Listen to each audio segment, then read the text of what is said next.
consejero, el doctor Adrián Salas Coronel. Tiene la palabra el doctor Augusto Salas Coronel. Muchas gracias, señor presidente. Buenos días, señores miembros del Consejo de la Magistratura. Buenos días, señores miembros del Tribunal de Honor, público presente y todas las personas que siguen esta transmisión por los medios de comunicación. Muy buenos días. Al tiempo de agradecer al Consejo de la Magistratura por esta convocatoria a audiencia pública para el cargo del Fiscal General del Estado, me presento ante ustedes a exponer ideas y experiencias adquiridas durante el ejercicio de mis funciones dentro del Ministerio Público.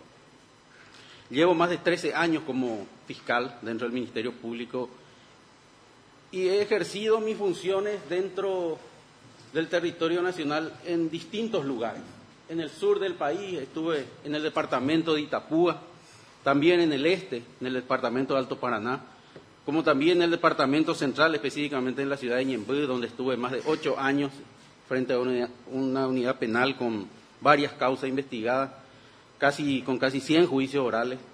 Como fiscal adjunto estuve trabajando en el departamento de Caguazú y actualmente en el norte del país, en los departamentos de Amambay, Concepción y Alto Paraguay.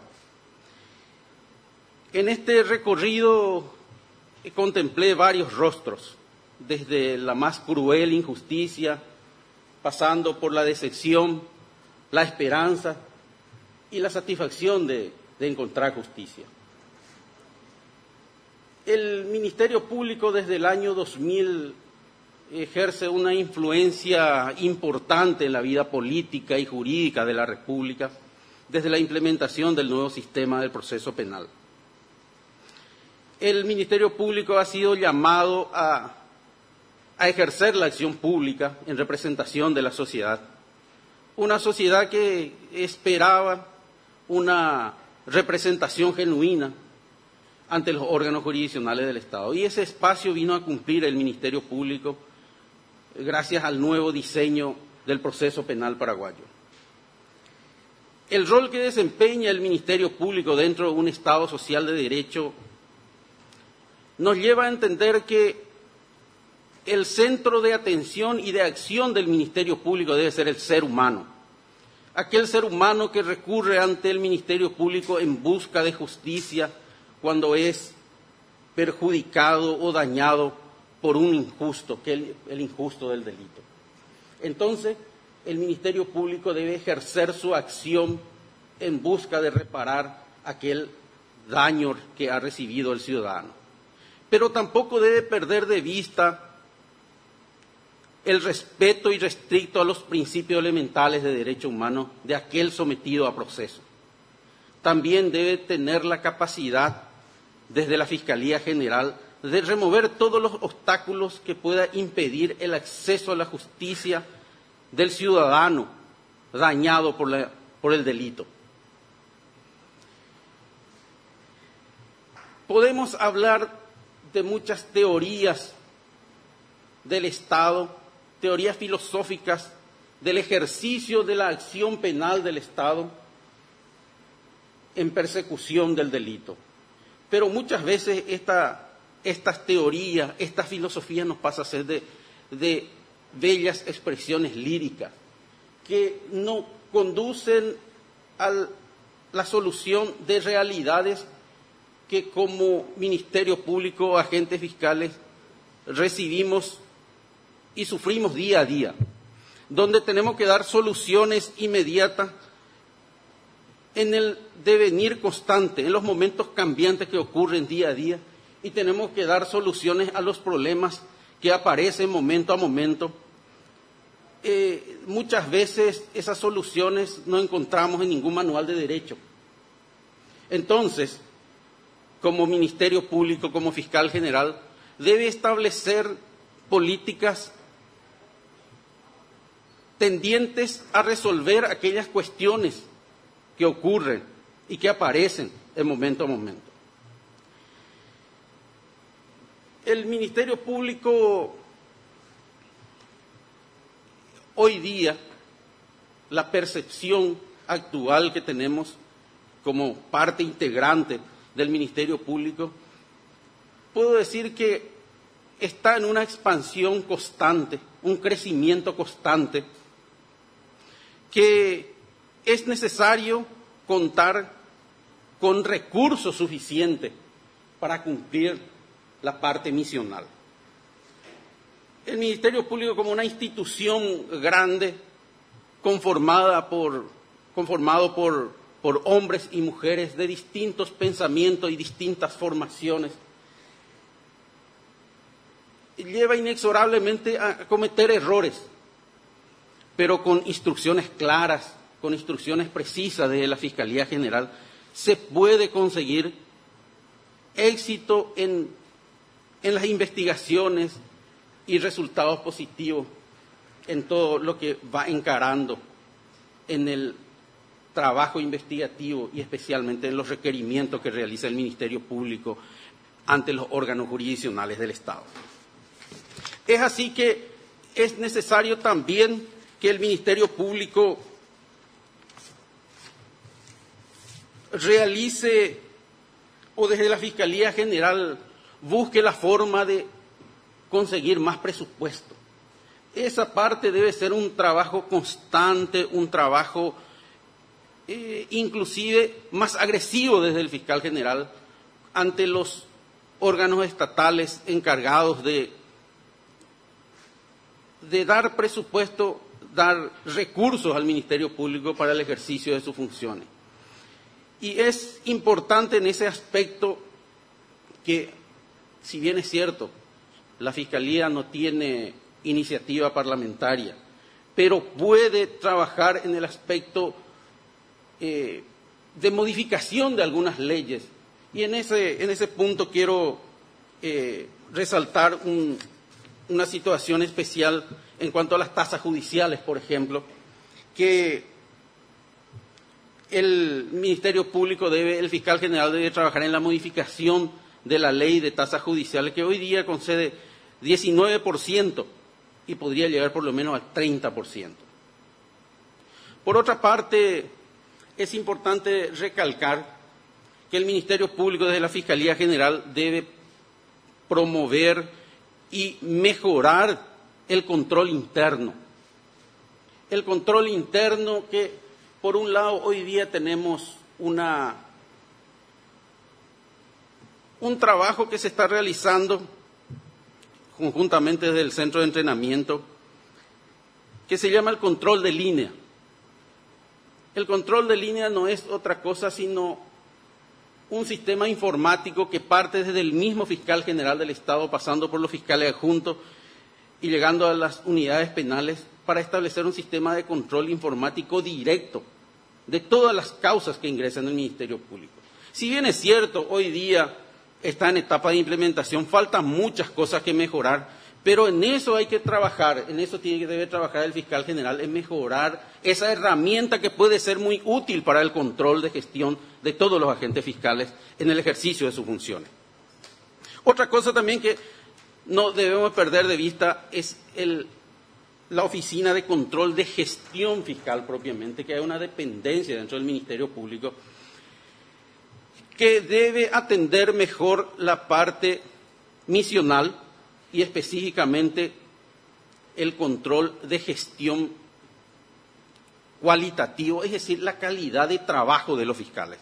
Hoy día de repente más se concentra en el trabajo en una auditoría cualitativa, o sea, cuantitativa, es decir, saber la cantidad de carpetas fiscales y qué se requirió, pero no se entra a analizar profundamente si el trabajo fiscal está acorde a la ley o a los requerimientos de esa situación. Entonces es necesario mejorar esa parte.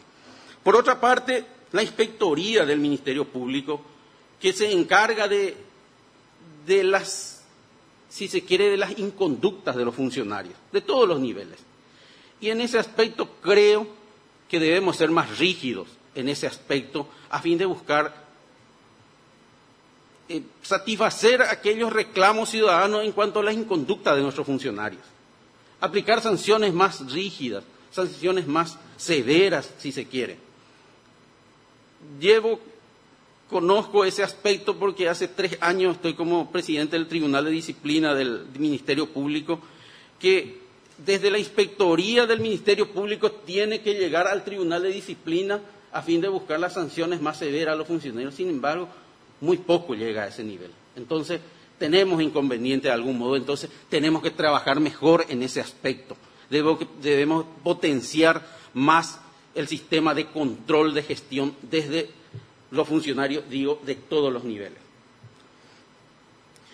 Es necesario también dentro de ese aspecto la redistribución de los funcionarios, del talento humano del Ministerio Público, es decir, ubicarle a las personas en los lugares donde realmente van a ser útiles. Hoy día tenemos muchos funcionarios que están en lugares donde no cumplen la función que debería de cumplir. Entonces hay que trabajar en el aspecto del talento humano también.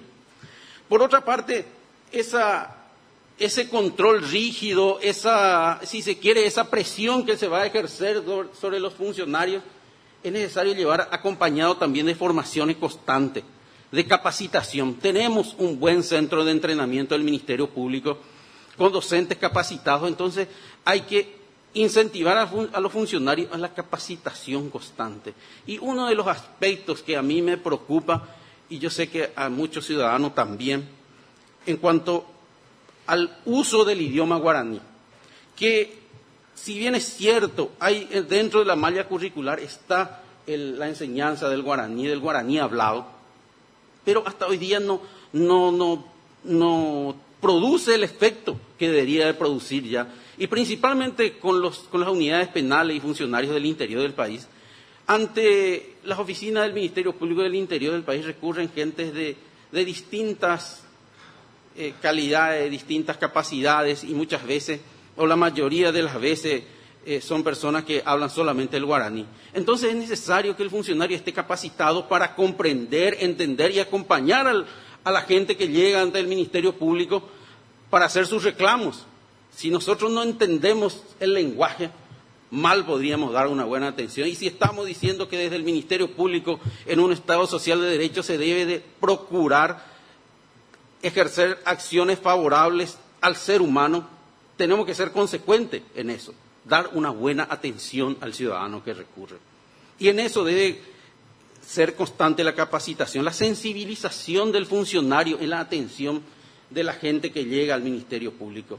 Debemos de acordar que nadie llega al Ministerio Público, a la Fiscalía por gusto, es porque lleva algún problema, ya sea como denunciante, como testigo y peor aún como imputado, como denunciado. Entonces lo menos que podemos hacer es darle una buena atención, orientación y respeto a los derechos humanos, respeto a la dignidad humana, valores que debe el fiscal general dar ejemplo, porque mejor se enseña con el ejemplo, estableciendo también instrucciones claras al respecto. También el Ministerio Público desde la Fiscalía General se debe, creo, la implementación nuevamente del Centro de Investigación Judicial, que es una dependencia creada por la misma ley orgánica del Ministerio Público, y ese Centro de Investigación Judicial debe ir acompañado de actividades propias de la investigación, trabajando en forma conjunta con el laboratorio forense. Un laboratorio forense que tenemos, donde se ha invertido mucho, donde hay gente capacitada, donde hay equipos de primer nivel. Entonces es necesario que ese laboratorio funcione como corresponde, y con este Centro de Investigación Judicial que va a trabajar o debe trabajar con todas las unidades penales en los casos donde sean llamados, en todo el país, con funcionarios que deben ser capacitados dentro del plantel mismo del Ministerio Público, que sí lo tenemos. Hay funcionarios que pueden trabajar en eso, dejando también abierta la posibilidad de incorporar nuevos funcionarios o nuevas personas con capacidades en investigación forense. Entonces, es necesario que esa dependencia funcione. Por otra parte, la creación o la puesta en funcionamiento de la Dirección de Política Criminal, que hasta hoy día no tenemos en funcionamiento dentro del Ministerio Público, a los efectos de que esta dirección trabaje desde el Departamento de Estadística la incorporación o la recolección de datos de las conductas criminales, haciendo un seguimiento no solamente de las causas, sino que incluso de la ejecución penal, de la ejecución de las penas. Centralizando las informaciones sobre la conducta criminal, porque hoy día tenemos varias instituciones que tienen una política criminal o una dependencia sobre política criminal, el Ministerio de Justicia, el Ministerio del Interior, pero necesitamos que se centralice esa información a fin de ofrecer al Estado herramientas que sean útiles para el ejercicio de esa política estatal de persecución penal y también focalizar sus actividades para la prevención de los delitos. Porque si no tenemos centralizada una fuente de donde se pueda sacar informaciones veraces y útiles, mal podría el Estado implementar nuevas leyes sobre persecución penal. Necesitamos, y yo creo que las informaciones que puede brindar esta dependencia va a ser de vital importancia para el Estado. Por otra parte, es importante recalcar que si hablamos de una buena atención a la gente, es necesario también crear más unidades penales.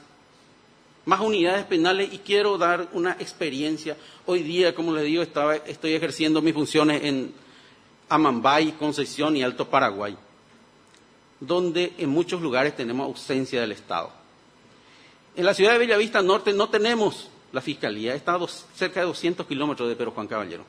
Los agentes fiscales deben hacer ese recorrido para ir al juzgado de garantía que está instalado en Pedro Juan Caballero. También está en Bellavista Norte, también está la defensa pública ahí. Entonces ese recorrido debe hacer el fiscal casi a diario cuando tiene audiencia, cuando ocurren hechos graves, y todos saben que en la frontera ocurren hechos graves constantemente, y casi es una suerte de soberanía que debe estar presente en el Ministerio Público. Lo mismo ocurre en la localidad de Vallemí, en el distrito de San Lázaro, que queda casi a 200 kilómetros también de la ciudad de Concepción. Entonces la gente tiene que venir hasta Concepción a hacer su denuncia o a hacer seguimiento. Los fiscales también tienen que ir hasta ahí para participar en las audiencias. Casi 200 kilómetros de presupuesto enorme lleva del Ministerio Público y de la gente también que debe hacer ese recorrido. Entonces necesitamos la instalación de unidades penales en esas localidades. Hoy día estamos trabajando en eso, queremos lograr antes de fin de año la instalación de unidades penales en las dos localidades, tanto en Vallemí, el departamento de Concepción, como Bellavista Norte, en Amambay. También, peor aún, en Alto Paraguay, Fuerte Olimpo, tenemos una unidad penal. Para ir a una audiencia en Bahía Negra, donde está instalado un juzgado de garantía, tiene que recorrer casi 250 kilómetros, con caminos casi intransitables. Y bajando hacia el sur hasta Puerto Casado, donde muy pronto se va a instalar todo el Poder Judicial. Hoy día hay un juzgado de garantía ahí y queda casi 300 kilómetros de Fuerte Olimpo a Puerto Casado. Es imposible cumplir la misión y una sola agente fiscal tenemos ahí, con 3 funcionarios. Entonces necesitamos más recursos. Tampoco podemos olvidar, en cuanto a la atención y a la función del Ministerio Público, las fiscalías de la niñez y la adolescencia, la Fiscalía Civil, la Fiscalía Electoral, la Fiscalía de Cuentas, donde sí el Ministerio Público tiene participación también por el diseño legal que tenemos, diseño procesal, y entonces es necesario atender también esos aspectos debidamente, dotarle de equipos, dotarle de funcionarios a todas esas dependencias que es de suma importancia. El Ministerio Público, conforme a la Constitución Nacional y a su ley orgánica, goza de autonomía funcional y presupuestaria, es decir, elabora su propio presupuesto y la ejecuta. Pero siempre, todos los años tropezamos con los mismos inconvenientes de la limitación presupuestaria, es decir, no nos alcanza el dinero. Y reitero, como dije anteriormente, el El fiscal general debe trabajar más en ese aspecto, conseguir más recursos. Incluso tenemos las entidades binacionales donde el Ministerio Público puede firmar convenios exclusivamente para infraestructura, construcción de locales. No tenemos suficientes locales. Hoy día tenemos 3 o 4 locales propios, aparte de la sede central. Tenemos hoy día en plena construcción en Encarnación, en Pilar, en Cazapá, y estamos próximos a terminar en Pedro Juan Caballero. Pero no es suficiente. Hay locales donde tenemos inconvenientes con goteras, inclusive en nuestros locales. Entonces, necesitamos mejorar en ese aspecto. Finalmente, digo, como hombre de derecho, tengo un compromiso marcado con la defensa de los derechos humanos y los valores democráticos. No solamente un compromiso, sino una obligación de todo funcionario público y especialmente del Ministerio Público del respeto a los derechos humanos. Y sin los valores democráticos, hoy día la convivencia armónica en una sociedad civilizada se torna imposible. De manera que hoy día tenemos que respetar los derechos humanos, la dignidad humana por sobre todas las cosas, y desde la Fiscalía General tratar de, por todos los medios, y mi compromiso en ese aspecto es tratar de remover todos los obstáculos a fin de disminuir o eliminar la mora judicial, que es uno de los peores daños a los derechos humanos que se puede acarrear desde los organismos estatales y especialmente desde los órganos jurisdiccionales del Estado. Gracias, señor presidente. Muchas gracias, doctor Augusto Salas. Los señores miembros del Tribunal de Honor que deseen consultar al postulante. Tiene la palabra el doctor Luis Fernando Sosa Centurión. Buen día, doctor. Buen día, profesor. Usted puso en su exposición un momento dado, dijo que el fiscal general debe dar ejemplos sobre valores. Si me puede ampliar un poco más eso, porque... Valores que se tienen que traducir en conductas honestas, en conductas valientes. Debe tener coraje y valentía. No debe de temblar la mano cuando se tiene que hacer cumplir la ley y cumplir las decisiones que se toman. Valores también de honorabilidad en todos los aspectos de su vida pública y privada. Es necesario que el fiscal general enseñe con ejemplos. La probidad, por sobre todas las cosas, como una enseñanza de vida, la conducta anterior de un funcionario en todos sus aspectos debe resaltar en el ejercicio de sus funciones. También usted mencionó en un momento, dijo que la Dirección de Política Criminal no funciona. Y falta implementar debidamente dentro del Ministerio Público. La Dirección de Política Criminal, si bien la Ley Orgánica del Ministerio Público establece que debe existir una Dirección de Política Criminal, pero no funciona bien. Se debe implementar correctamente, asignando funcionarios competentes para ejercer ese trabajo, con personal capacitado en estadística, que pueda llevar un trabajo constante, permanente, de recolección de datos, no solamente dentro del Ministerio Público, sino de las instituciones penales, del Ministerio del Interior, de la Policía Nacional. Cuando se refirió a las propuestas, que todas son necesidades que hacen a la estructura funcional, necesariamente debe contar con mayores recursos. Y en el caso de que usted eventualmente sea designado, su designación va a venir allá por agosto. Probablemente su presupuesto ya va a estar en el limbo.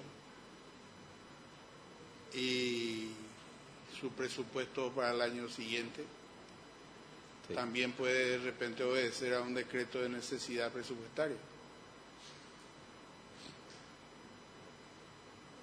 ¿Qué proyecto usted tiene para buscar esos recursos y tratar de llevar adelante este ideal? Realmente es lo que venimos diciendo constantemente y lo dije también ahora, que siempre tenemos recursos limitados. Hacer como dicen hoy día, una reingeniería financiera dentro del Ministerio Público. optimizar recursos y trabajar con lo que se tiene. No podemos pasar tampoco el tiempo lamentándonos. Lo importante es realizar y hacer lo que se tiene que hacer. Buscar por todos los medios recursos. Yo sé que es posible trabajar con lo que se tiene. Optimizar recursos en todos los aspectos. Desde recursos humanos, recursos materiales, se puede realizar. Pero para realizar un trabajo óptimo y que pueda satisfacer la necesidad, sí necesitamos más recursos. Necesitamos, por ejemplo, como dije, trabajar en la modificación de la ley de tasa judicial. Tratar de llegar por lo menos a los 30%. Sería importante eso. Y con las entidades binacionales para la infraestructura, que es una idea que se puede trabajar. Yo sé, con una política agresiva desde la Fiscalía General se puede conseguir esos recursos. Muchas gracias, doctor Luis Fernando Centurión. Tiene la palabra el doctor Rodolfo Gil Pagliari. Doctor Salas, leo en su currículum que está preparando la defensa de su tesis. Desde ya le deseo éxito. Muchas gracias, profesor. Y me interesa el tema. El tema se titula Instituto de la Redención en el Sistema Penal.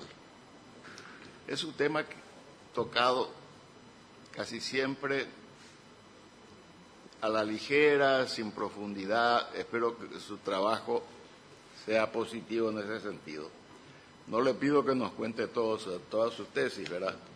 Pero podría darnos una ligera síntesis, el fondo de la cuestión. ¿Qué entiende usted por redención penal y cómo se puede solucionar ese problema? Bueno, nuestro nuevo Código de Ejecución Penal establece en una parte la redención y establece entre los beneficios que puede lograr un condenado, que es aquel que se llama 3x1, 3 días de trabajo o estudio por 1 día de pena, que puede ir disminuyendo su pena. Y soy un convencido que incentivando a la gente, incentivando a los presos, se puede lograr descomprimir la caótica situación que tenemos en nuestras penitenciarías, abarrotados de presos, sin actividad, sin trabajo, sin estudio. Entonces, incentivándole a la gente se puede lograr resultados. En otros países ha dado resultados y cómo nosotros no podemos lograr. Trabajando bien en eso, dando herramientas necesarias a las instituciones penitenciarias, se puede lograr ese objetivo. Y siempre vamos a tropezar con limitaciones presupuestarias, ¿verdad? Pero es una idea que llevo trabajando un tiempo, dentro de las limitaciones de tiempo también que tengo, tratar de hacer un trabajo que pueda ser útil al país, presentando proyectos. Hoy día, uno de los aspectos que interesa es que el Código establece que solamente para los condenados, pero bien sabemos que hoy día tenemos más de 70% sin condena. Entonces, trabajar en la modificación de la ley también a fin de dar ese beneficio a los prevenidos. Buscar alternativas de solución en eso, porque algunos llevan 2 o 3 años con prisión preventiva y no goza de ese beneficio de obtener a través de su trabajo o estudio esa disminución de la pena. Puede, yo creo que estableciendo reglas claras en la modificación de la ley, dar ese beneficio a los prevenidos también. En eso se centra principalmente el trabajo y más allá de eso, muchas teorías en todo el mundo se ha desarrollado y en los países más avanzados que nosotros han conseguido resultados importantes en la disminución de presos en sus cárceles. Con ese sistema de la redención de que usted habla, ¿se podría lograr también la redención, sobre todo moral, de los... Por sobre todas las cosas, eso.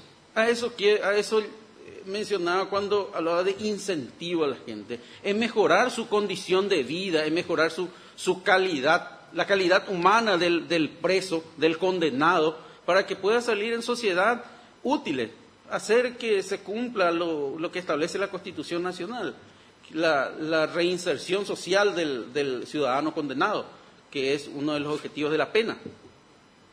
Muchas gracias, doctor. Gracias a usted, profesor.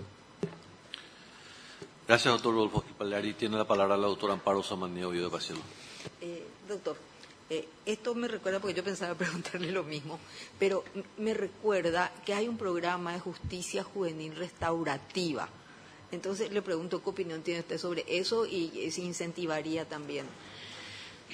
En muchos países estamos hablando como dije, de sociedades más avanzadas que nosotros, se han implementado la justicia restaurativa. Y en los países, ya hablamos, muy civilizados, como Nueva Zelanda, donde se ha conseguido, o en Canadá, se ha conseguido resultados importantes en la justicia restaurativa, donde se busca la reparación del daño en forma directa entre víctima y victimario. Acá se está implementando a través de una acordada de la Corte. Yo creo que más bien es un plan piloto porque en muchos aspectos, en muchos lugares aún ni siquiera se tiene conocimiento. Se debe trabajar mejor en eso y se puede lograr porque el mismo Código de la Niñez y la Adolescencia establece en algunos aspectos que antes de llegar a ingresar en el sistema penal, el adolescente puede buscar la forma de redención a través del pedido de perdón, inclusive en aquellos hechos donde no son graves. Y cuando la víctima acepta ese pedido de perdón, puede concluir la causa. Entonces, para que el adolescente que ha cometido un hecho, al final no sea víctima del sistema. Yo creo que la justicia restaurativa puede funcionar muy bien siempre y cuando que se establezcan reglas claras y legislaciones acorde a ese respecto. Hoy día, como le digo, no es a través de una acordada, no hay una ley al respecto, y se debería de modificar el Código de la Niñez y la Adolescencia, y el libro quinto específicamente que trata de la justicia penal juvenil. Muchas gracias. Tiene la palabra el doctor Sixto Volpe Ríos. Buen día, doctor. Buen día, profesor. Usted habló que una de las funciones de la Fiscalía era facilitar el acceso a la justicia de los particulares. Sabemos también que la Fiscalía tiene la exclusividad en la acción penal pública. Me gustaría saber su opinión sobre si esa facultad, esa atribución, no se podría otorgar también a los particulares, es decir, que los particulares puedan iniciar la acción penal pública.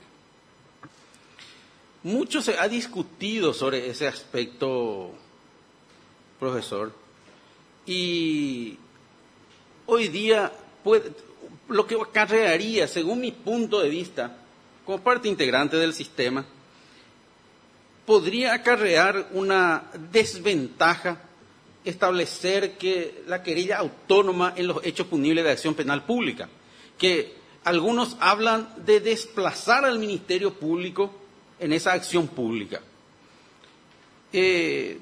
Podría acarrear que aquellos que tienen capacidad de pago, contratar buenos abogados, podrían obtener resultados. Y la gente de escasos recursos no podría recurrir a aquel mecanismo. Entonces, yo creo que hasta hoy día lo mejor que puede hacer el Estado es mantener este sistema de ejercicio de la acción pública por parte de una agencia estatal, cual es el Ministerio Público. Sin descartar dicha posibilidad, pero estableciendo reglas claras en cuanto al ejercicio de la acción en cuanto autónoma, en cuanto a los hechos punibles contra el patrimonio, por ejemplo. Pero en otros tipos de hechos, para mí es inviable y hasta podría ser injusta. Mantener la acción pública como titular al Ministerio Público, yo creo que es dentro de nuestra sociedad, y siempre hablando en atención al ser humano víctima del delito, es importante que el Ministerio Público actúe en proteger los bienes jurídicos de las personas dañadas por el injusto del delito.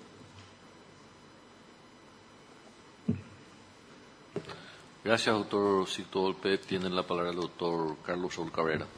Buenos días, doctor. Buenos días. Usted estaba manifestando en su exposición que era necesario dotar con mayores locales, sobre todo en zonas fronterizas, al Ministerio Público. En este auditorio se mencionó que más de 470 locales tiene actualmente la Fiscalía, de los cuales creo que 5 son propios. En consecuencia, se había mencionado de que prácticamente los locales son casas con una infraestructura, vamos a decir, menor como para atender los requerimientos de la Fiscalía, como usted lo estaba mencionando.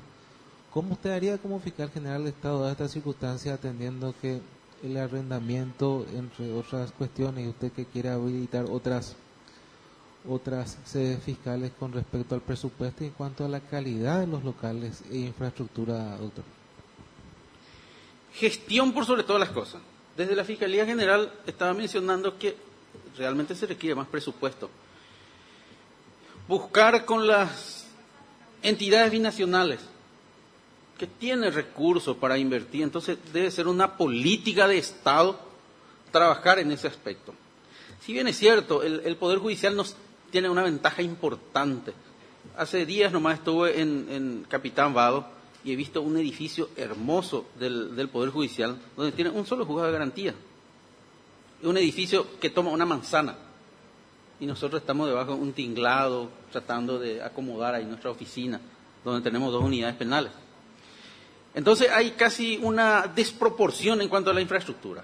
Entonces el Estado como centro de poder debe trabajar también en proveer de recursos al Ministerio Público y reitero, las entidades binacionales pueden proveer esos recursos. Y todos sabemos la capacidad económica de las entidades, principalmente una de ellas la entidad Itaipú, puede dotarnos de esa infraestructura por lo menos en medianamente y haciendo un trabajo a largo plazo. Se puede haciendo un trabajo coordinado entre todas las entidades que manejan los recursos en el país. Yo soy convencido que se puede lograr. Gracias, doctor Carlos Cabrera. Tiene la palabra el doctor Cristian Daniel Criscovic. Buen día, doctor Salas. Buenos días, doctor. Habló de la necesidad de que desde la Fiscalía General del Estado se impulse algunas reformas legislativas, aunque no cuente con la iniciativa parlamentaria prevista en la Constitución para otras instituciones. Diste como ejemplo la ley de tasas judiciales. En materia procesal o derecho de fondo, ¿qué necesidades ves de reformas legislativas? Hay muchas cuestiones que mejorar. Se está trabajando justamente en la Comisión de Reforma, donde el Ministerio Público también es parte. Hay algunas cuestiones que me preocupan, principalmente hoy día, algunas modificaciones de parte del código que se han realizado y que casi de repente es inviable su aplicación.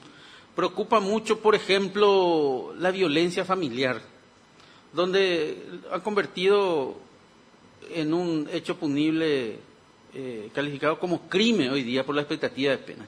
No establece grados de violencia, no establece grados de punibilidad en cuanto a la conducta realizada por el imputado. Por ejemplo, una agresión verbal tiene la misma expectativa punitiva que aquel que haya propinado golpes a la víctima.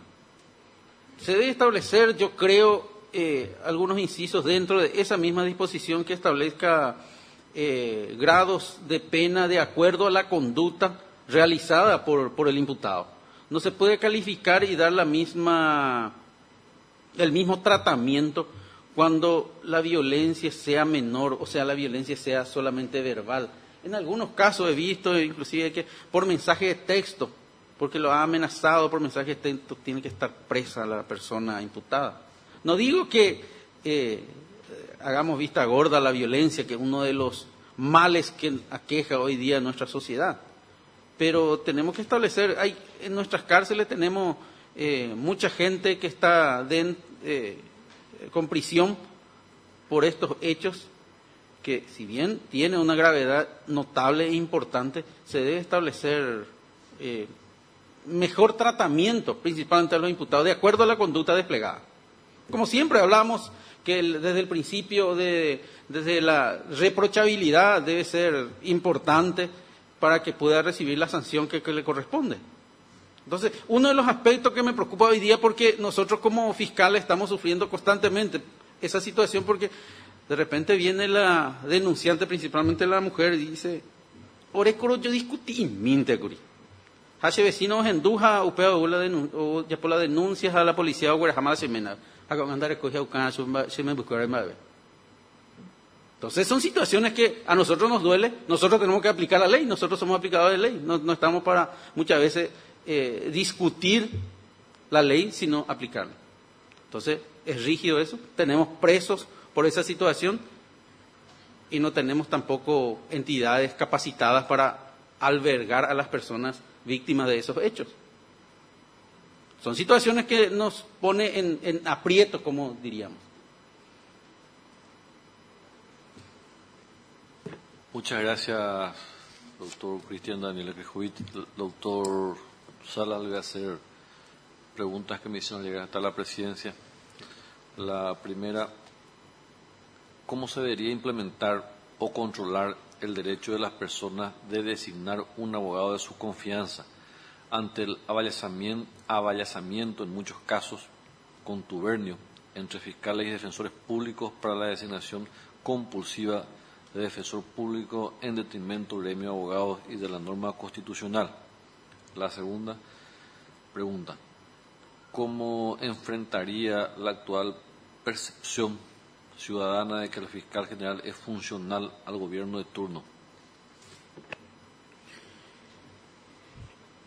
En el ejercicio de mi función como fiscal adjunto, llevo trabajando con los gremios de abogados, tanto de Caguazú como Amambay y Concepción, y esa es la queja generalizada, que los defensores públicos están haciendo todos los trabajos de los abogados particulares y los abogados quedan sin ese trabajo que le da el pan de cada día.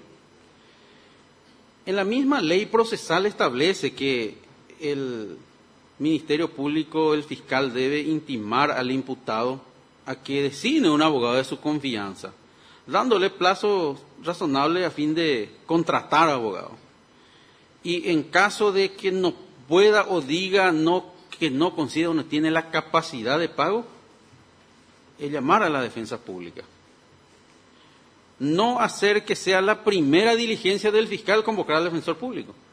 Estamos trabajando en eso, particularmente estoy trabajando con los fiscales que trabajan conmigo también, en reuniones constantes, a fin de establecer ese tipo de conductas, a fin de que el abogado particular tenga la capacidad, o sea, tenga la posibilidad de tener trabajo, porque hay muchos casos que conozco, y todos van a coincidir conmigo, que mucha gente recurre a la defensa pública teniendo capacidad de pago, teniendo capacidad económica. Está bien, la ley de la defensa pública establece que ellos no pueden discriminar, porque la misma ley establece que ellos deben trabajar con todos los imputados que lleguen a su oficina pidiendo la asistencia. Esa parte también se debe trabajar. Eso debería de modificarse, que solamente, porque en la parte civil establece la litigación sin gasto, que debe ofrecer información sumaria de testigo previamente de su incapacidad económica de pagar a un abogado, entonces recurre a la defensa pública. Lo mismo se debería hacer en la parte penal.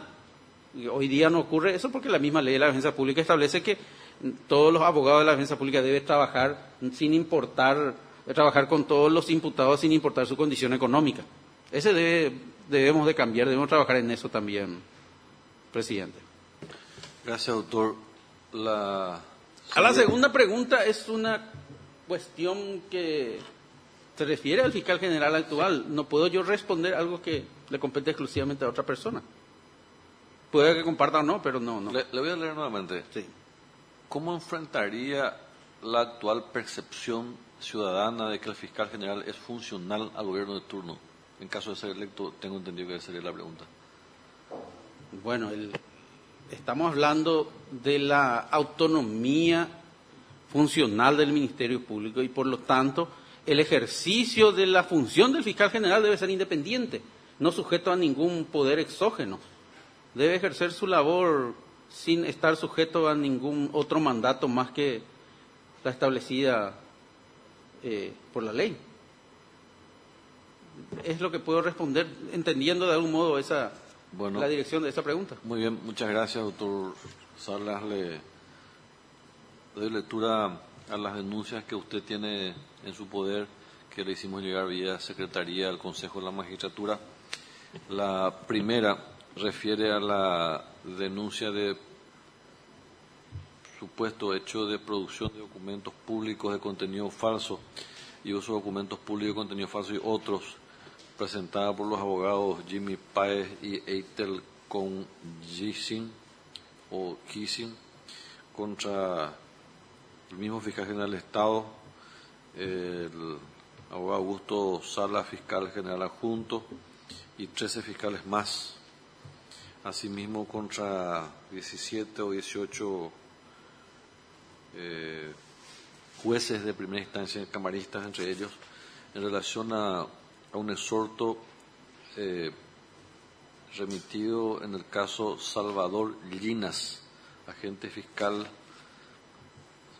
en defensa del Salvador Llinas, o el exhorto es en relación al caso de Salvador Llinas, que hace referencia a un expediente sobre extradición que se había tramitado ante el juzgado de Palma de Mallorca, España, en el año 2016. La pregunta, doctor, es si usted tuvo intervención en ese expediente y cuál es, en caso afirmativo, su descargo en relación al mismo. Bueno, bastante complejo es compleja la denuncia que se formula. Sí tuve actuación dentro de una de las causas de extradición. Quiero ir detallando un poco a fin de que se pueda entender, porque, como digo, reitero, es bastante compleja. Como fiscal adjunto, yo fui designado para atender desde la Fiscalía General todos los traslados que recibimos del Poder Judicial en representación del fiscal general.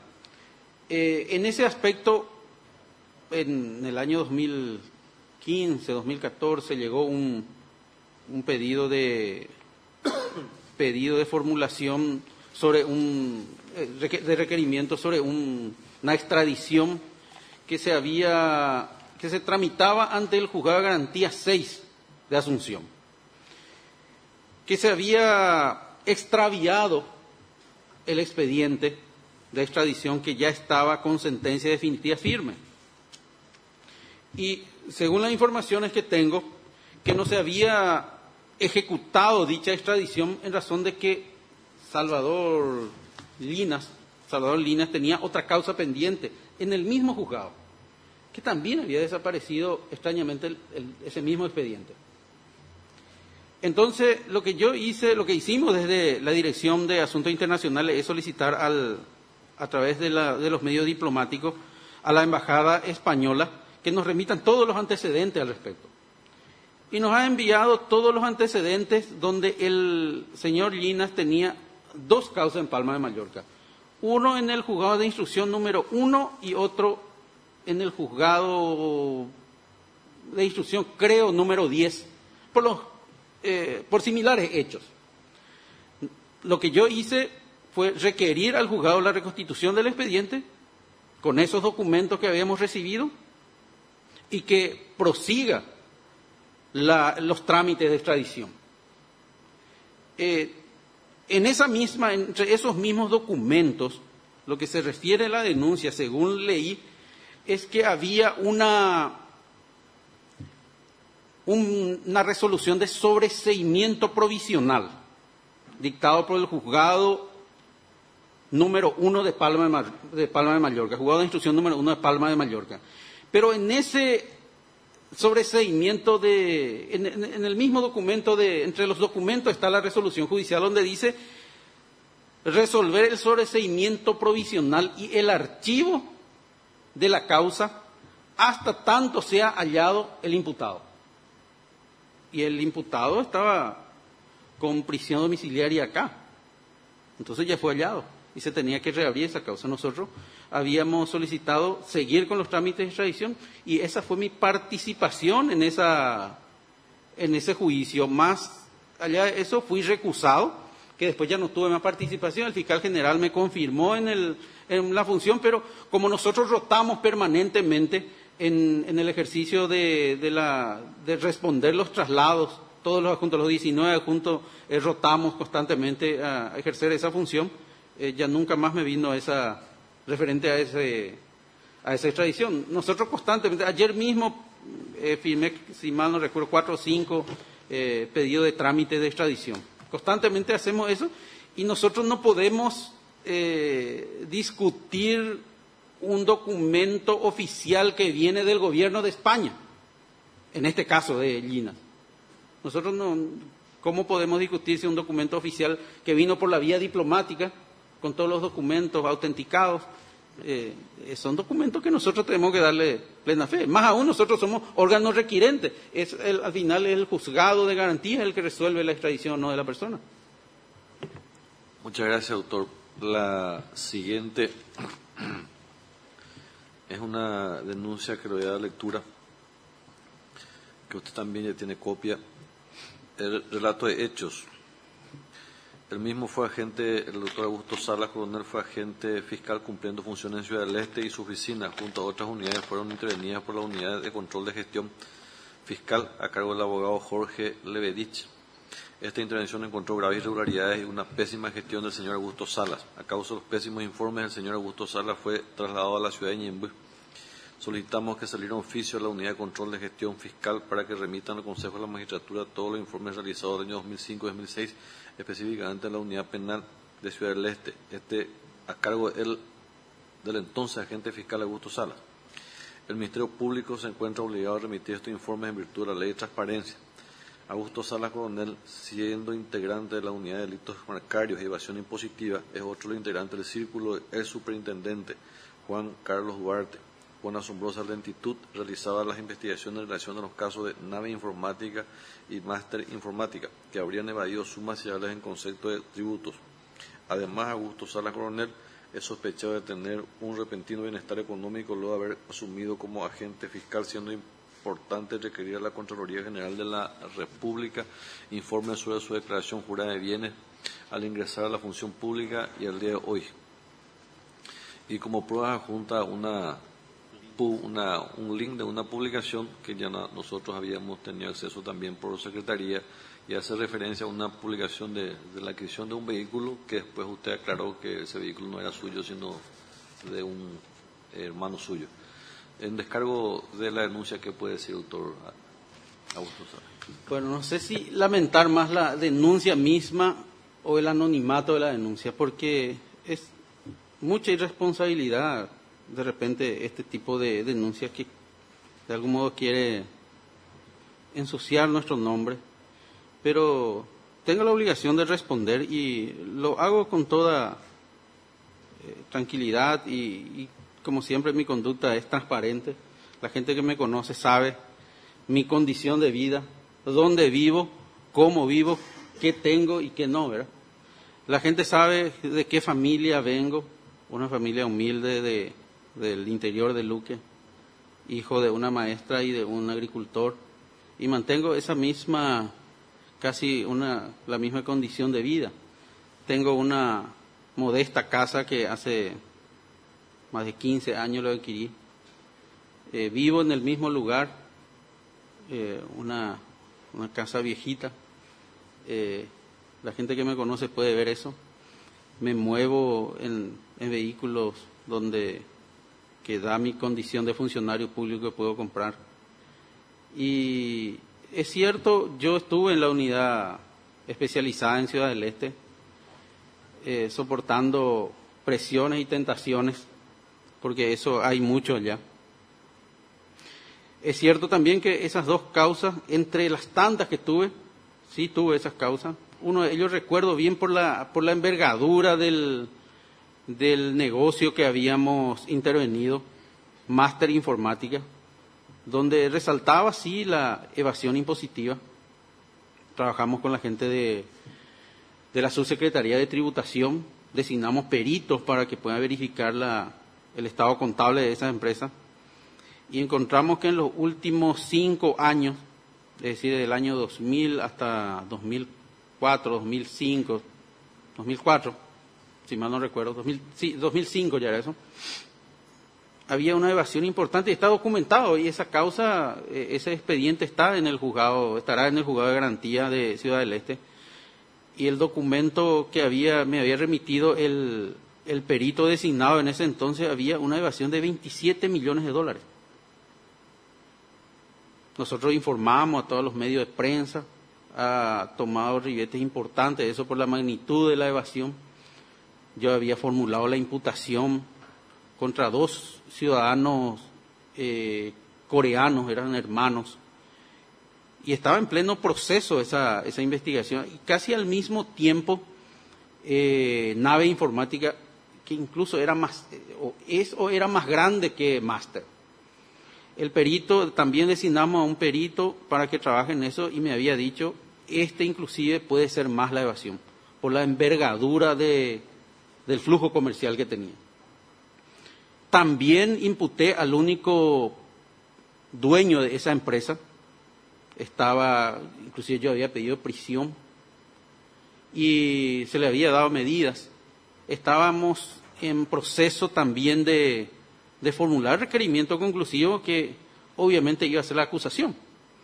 Cuando fui trasladado, evidentemente perdí el control de la causa, o sea, de todas las causas que tenía. Yo estuve muy poco tiempo ahí, apenas creo que llegué a 8 meses en Ciudad del Este, y fui trasladado, no fui trasladado a Ñemby como dice la denuncia, yo fui trasladado a Itapúa nuevamente, estuve ahí un tiempo y después fui trasladado a Ñemby.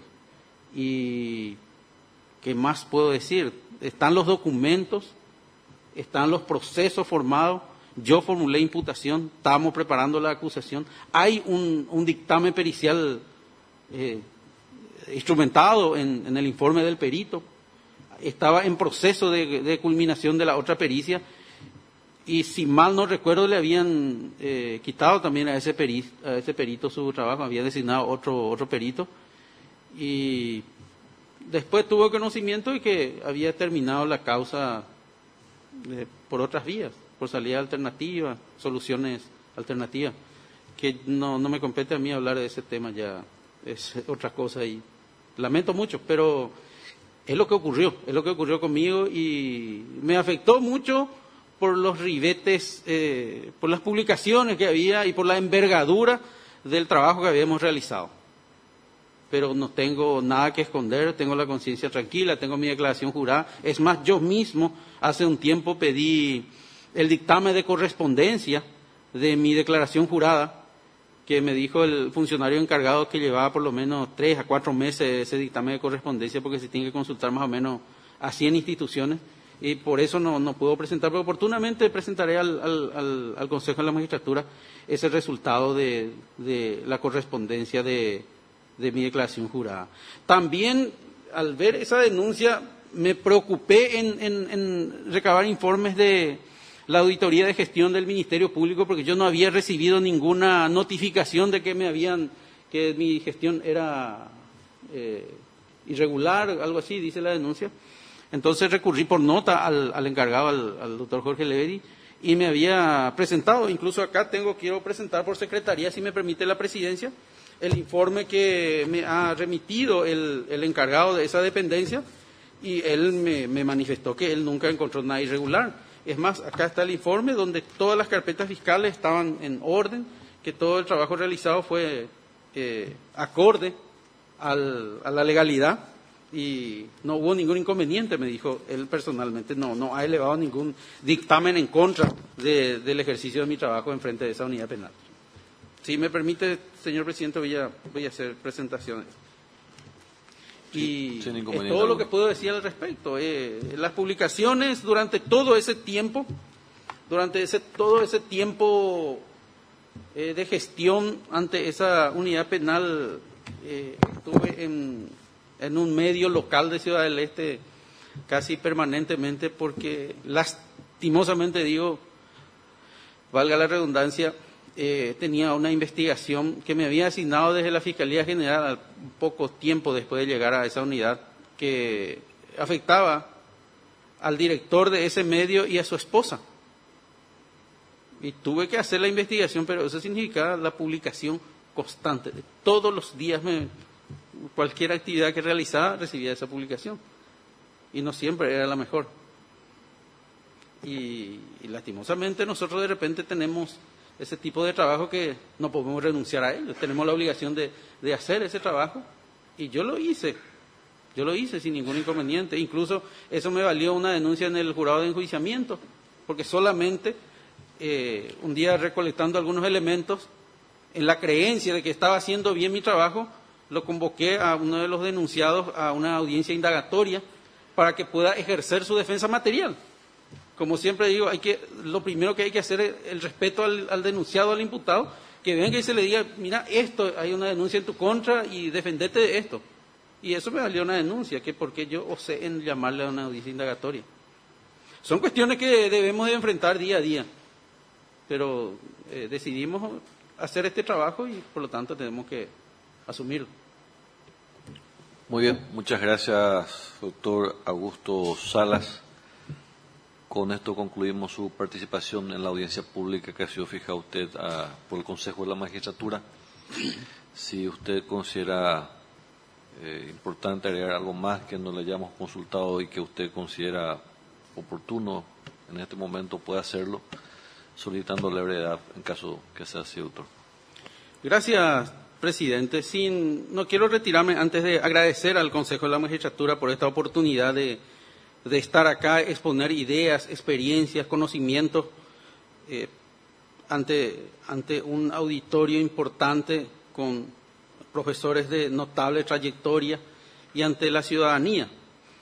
Y también desear al Consejo de la Magistratura un trabajo en la selección de los candidatos a miembro, a fiscal general, sea el más idóneo y que reciban la iluminación del Altísimo a fin de que sus decisiones sean correctas y sean acordes a lo que la ciudadanía y el país espera, porque es un cargo muy importante el de fiscal general del Estado y a ese efecto tiene la gran responsabilidad del Consejo de la Magistratura seleccionar a los mejores, a los más idóneos para ese cargo. Muchísimas gracias, presidente. Muchas gracias, doctor Augusto Salas Coronel. Concluimos nuestra audiencia pública de la fecha.